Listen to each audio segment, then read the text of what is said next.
All right, here are the chickens at about 12 days old.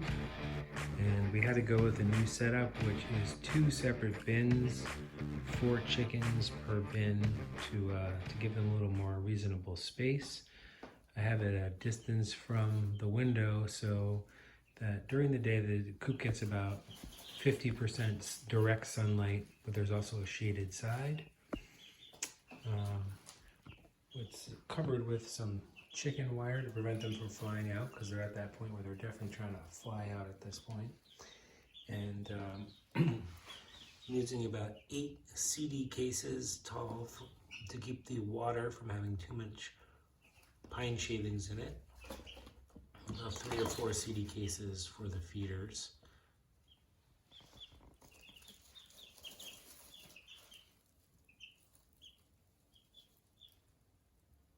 The light is down the center and helps give them a warm section on each side, and as you can see, the water is as far as possible from the heater, so it's nice cool water for them to drink.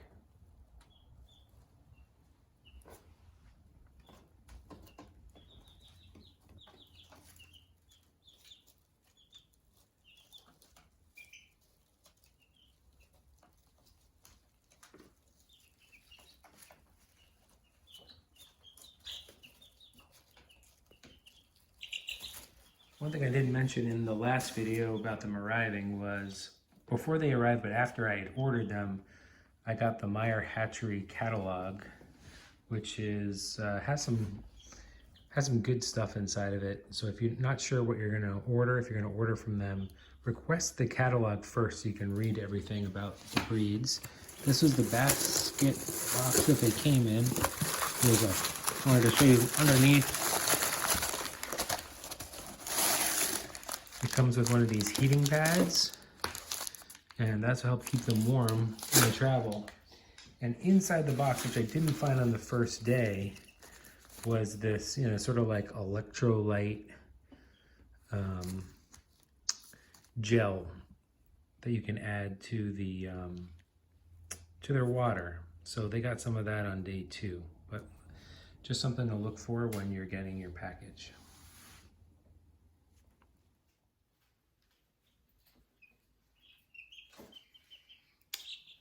It's one of the Barred Rock chicks. Barred Rock's one of my favorites.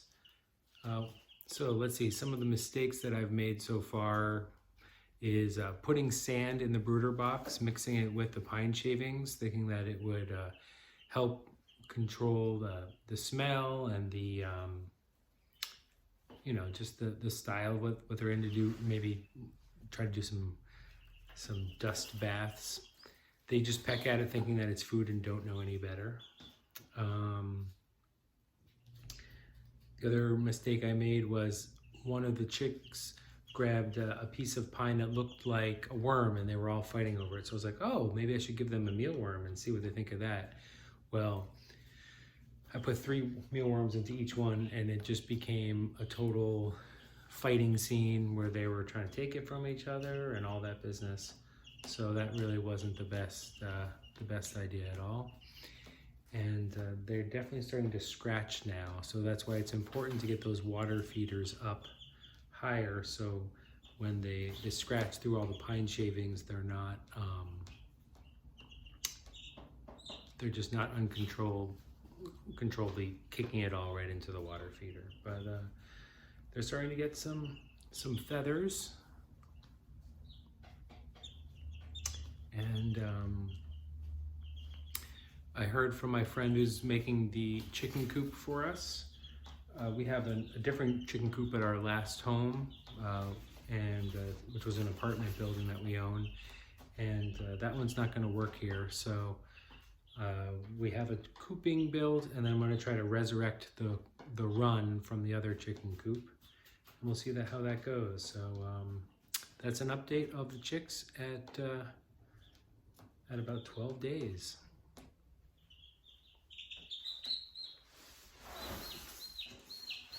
Is your friend back?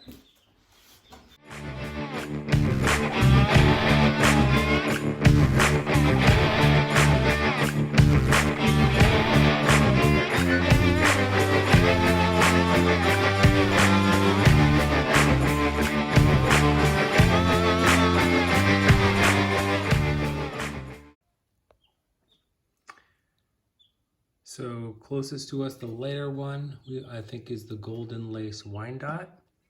I suspect that chick is probably 1 day older than the other ones, or at least is developing feathers, the ability to fly, and such at a younger pace. To the right of that light-colored one is a barred rock, and in the far back is a barred rock, and the one kind of brown and on the other side is an Easter egger. We call that one crazy because it just acts crazy sometimes.